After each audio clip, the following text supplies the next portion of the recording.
I've always said for many years that I still have a child inside of me, and I think all of us do. And being amongst these kids brings that out of me. I think out of all of the qualities that these kids have, without question, their resilience tops it all.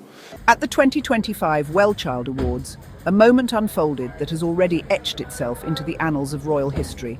A moment so deeply human, so intimately revealing, that it silenced even the most cynical of critics and forced the British press to pause its relentless churn of speculation.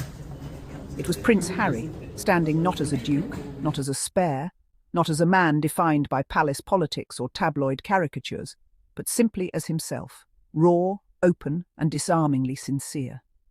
Interviewed by one of the young award winners, Harry was asked to reflect on what it meant to be among children of such strength and resilience. His response, simple in phrasing yet profound in resonance, brought the room to a hush. "I've always said for many years that I still have a child inside of me, and I think all of us do. I think out of all of the qualities that, and being amongst these kids brings that out of me." Those words, suspended in the air, seemed to expand far beyond the four walls of the glittering ceremony hall. They stretched outward, touching the millions who would later watch the clip, read the quotes, and share the sentiment. For in Harry's statement was not only the innocence of childhood remembered, but the essence of empathy rekindled. It was a reminder that beneath the layers of adulthood, responsibilities, scars, expectations, and disappointments, there is still the spark of playfulness, wonder, and vulnerability that binds us all. What made this moment resonate so widely was not merely what Harry said, but the way he embodied it. His voice carried both weight and levity, as though he were offering not a rehearsed answer, but an unfiltered truth. There was no polished royal rhetoric, no carefully orchestrated soundbite approved by handlers.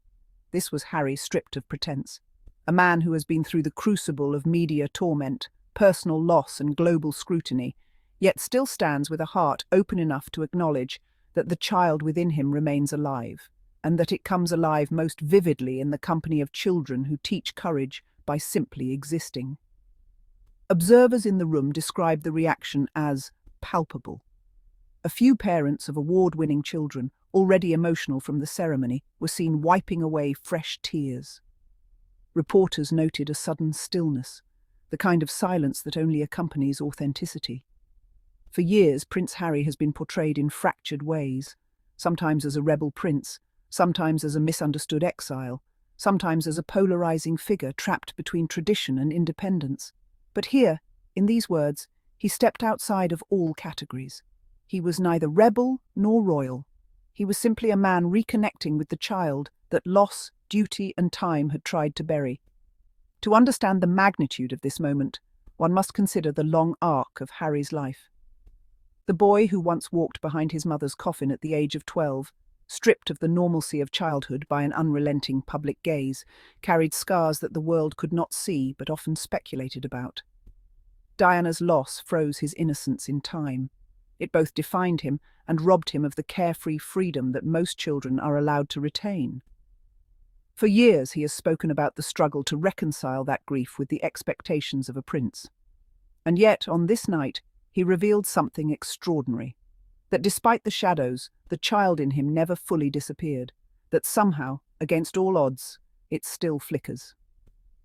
The WellChild Awards have long been a cornerstone of Harry's philanthropic commitments, predating his departure from royal duties, predating the controversies and relocations. Year after year he has shown up, not as a figurehead, but as a man genuinely engaged, kneeling down to children in wheelchairs, cracking jokes that break the ice, listening not with polite interest but with genuine care. Those who have attended multiple ceremonies often note that Harry seems most at home in this environment, far more than he ever did on the rigid balcony of Buckingham Palace. It is in these rooms filled with children fighting unimaginable battles that Harry's humanity becomes undeniable. And perhaps that is why his words carried such gravity in 2025.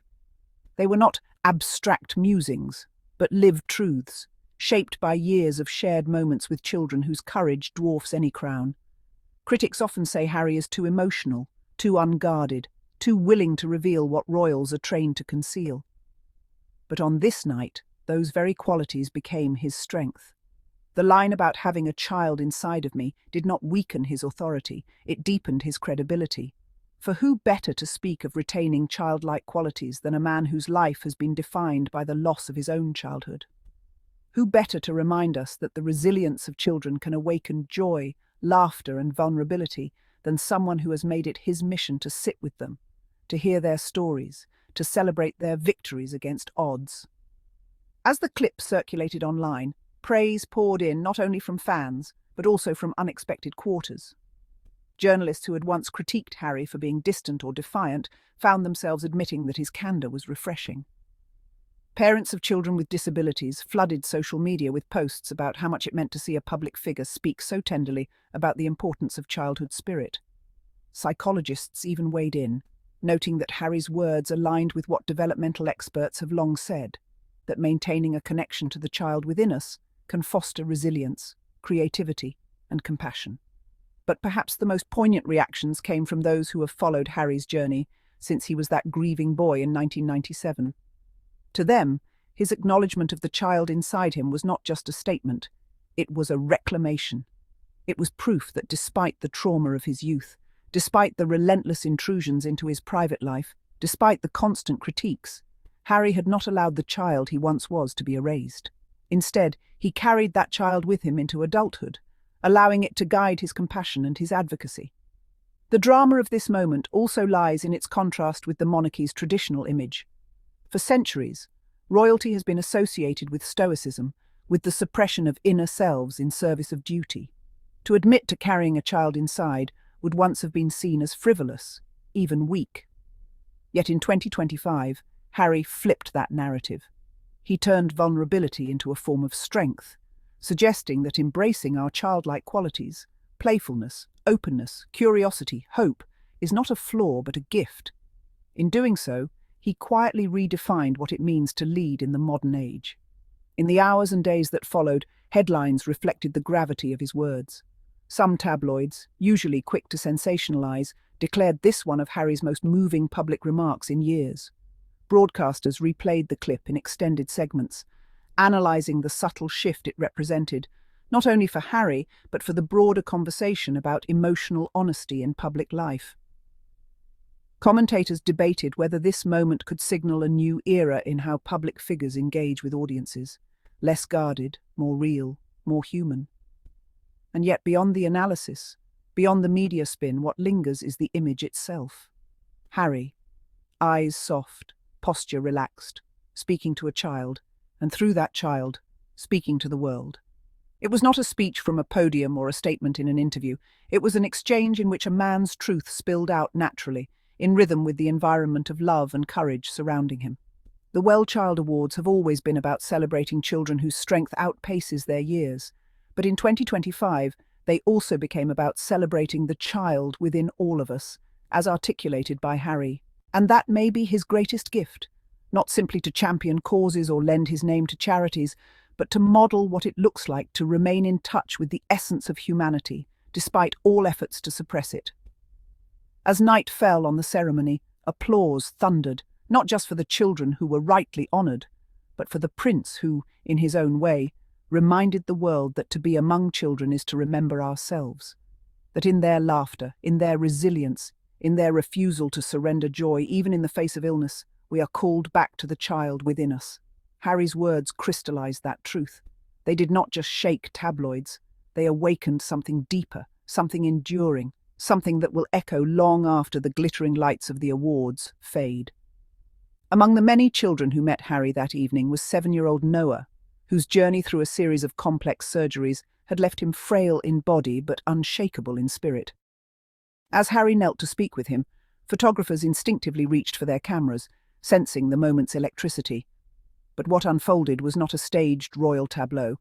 It was raw humanity. Noah shyly handed Harry a small drawing he had made of a superhero, with a crown perched lopsided on its head. Harry laughed, touched his chest, and said, "That's me, isn't it? But I think you're the superhero." The crowd around them melted at the exchange. In another corner, 15-year-old Layla, who had lost her hair to chemotherapy, spoke to Harry about her love of dance. Witnesses recall Harry encouraging her to teach him some moves one day. She laughed so hard she nearly tipped over in her chair. Her mother, overcome with emotion, whispered, "He gave her back her laughter tonight. Do you know how rare that is these days?"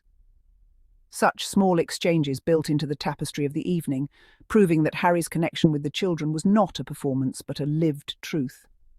The press, often ruthless in dissecting Harry's words, found themselves at a loss. Even commentators usually aligned with palace insiders conceded that this was one of his most moving appearances. The Times ran a headline that read, "Prince Harry redefines royal vulnerability at WellChild Awards." The New York Times echoed the sentiment with, "In London, a prince finds his voice among children." From Le Monde in France to Der Spiegel in Germany, coverage centered less on royal drama and more on the authenticity of his presence. For once, the narrative was not about the House of Windsor's divisions, but about one man's humanity shining through. On social media, Harry's words trended globally within hours. Hashtags like #TheChildWithin and #HarryAtWellChild surged as millions reposted the clip. Even celebrities, many of whom rarely comment on royal matters, weighed in. An American actor wrote, "This is why Harry matters. Not because of titles, but because he's brave enough to be human." A British author tweeted, "He reminded us that we all still carry the child we once were. Tonight, he was Diana's son in every sense." It was impossible not to feel Diana's presence in the room that night. Guests who had known her whispered that Harry's ability to meet each child at their level was her gift, passed down. A former nurse who had met Diana in the 1990s told the press, "When Harry said he still carries a child inside, I thought instantly of his mother. She always carried that too, which is why she connected so deeply with people." In that way, Harry's words were not only his own, but part of a lineage of compassion. Yet the resonance of his statement went beyond legacy. It touched a nerve in a world increasingly hardened by conflict, economic pressures, and digital isolation. Adults everywhere understood the truth of what he said, that most of us bury our inner child beneath responsibility and disappointment. And here was a man who, despite a life of public wounds, urged us to dig that child out again. The courage of children battling illness became the catalyst for adults to remember themselves. Harry's role as a father deepened the meaning of his message. To watch him speak about the child inside, while knowing he spends his private hours chasing after Archie and Lilibet, was to witness a full-circle moment. He had lost his own mother as a child, carried the scars into adulthood, and now stood as a father determined to nurture his children's innocence while rediscovering his own. The symmetry of that journey was not lost on commentators, many of whom wrote that this was perhaps the most authentic role Harry had ever inhabited. As reactions continued to pour in, even the British tabloids, often his fiercest critics, softened their tone. One paper, long known for its biting takes, ran an editorial confessing, "For once, there is nothing to critique." Prince Harry's words at the WellChild Awards struck at the core of our shared humanity. Perhaps it is time to admit that vulnerability can be regal too. Such an admission would have been unthinkable just years earlier, when Harry's every move was fodder for ridicule. But 2025 had turned a page. Internationally, leaders and activists also weighed in. In Canada, the Prime Minister praised Harry's reminder that playfulness and wonder are not luxuries, but necessities. In South Africa, a child advocacy group used his words to launch a campaign titled "The Child Within Us," aimed at encouraging adults to prioritize joy and resilience in their lives. Even in Japan, newspapers translated his remarks and connected them to the cultural concept of kodomo no kokoro, the child's heart, revered as a source of creativity. Perhaps the most striking testament to the impact of Harry's words came from the children themselves. Days after the awards, videos circulated of young patients in hospitals repeating his statement with pride. One video showed a boy holding up a sign that read, "Harry's right. I'm still a child inside, and that makes me strong." Another captured a girl telling her doctor, "Even princes have kids inside them. That means I don't have to grow up too fast." These moments underscored the ripple effect of his candor. It was not just about one night, but about planting seeds of resilience in hearts across the world. As the dust settled, historians and royal watchers began to contextualize the evening within the arc of Harry's life.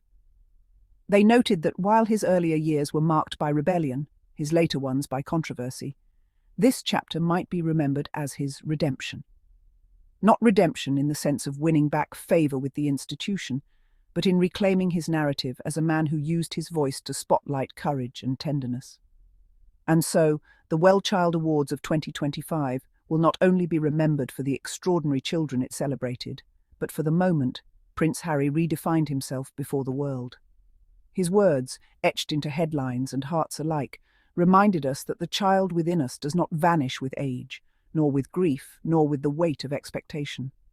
It waits, quietly, patiently, for us to notice, to nurture, to let it breathe again. In years to come, when people speak of Harry, they may recall his military service, his decision to step back from royal duties, his bold interviews, his philanthropic projects. But among those memories will stand this night, this sentence, this truth delivered not from a podium, but from the soul. He was Diana's son, Meghan's husband, Archie and Lilibet's father. But in that instant, he was also something else, the boy who never stopped believing in the power of childhood. And in that truth, he gave us permission to believe again too. To all my curious Sussex family, thank you all for watching, and do not forget to subscribe, like, and put a comment. Bye-bye, see you then in our new episode.